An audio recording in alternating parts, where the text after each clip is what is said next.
In primetime news this evening, tourism in the West at risk. JHTA boss says transportation issues could put them all out of business. Fire them, Health Minister talking tough to contractors who fail to deliver life-saving equipment on time. And government outlines the path to bring thousands more into social assistance program.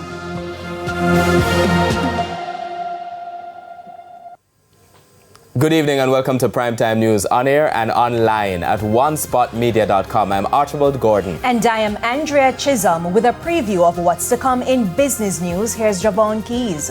Well, Andrea, I'll have the latest inflation data and it's just outside the BOJ's target range. I'll give the details a little later on. Thank you, Keys. And Jordan Fort is here with a preview of what's coming up in Primetime Sports. Well, Archie, Jamaica's athletes are now settling into the Athletes' Village in Budapest, Hungary, ahead of the start of the World Athletics Championships, having completed a pre-championships camp. But there's some controversy about team selection. I'll give you the details a little later on in sports. Wow. Controversy? I can't wait to hear. Already. Okay, and with a snippet of the weather report and forecast, here's Romaine Robinson.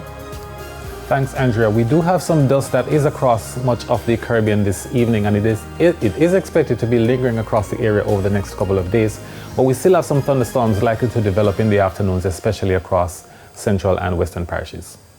Thank you, Romaine. There's also sports commentary and E-Prime in this newscast. But before the break, the feedback question. This evening, we're asking, what adjustments have you had to make to your budget? You can share your comments online, facebook.com/Television Jamaica, and tweet at TVJ News Center. Please stay with us. Primetime News returns right after this break.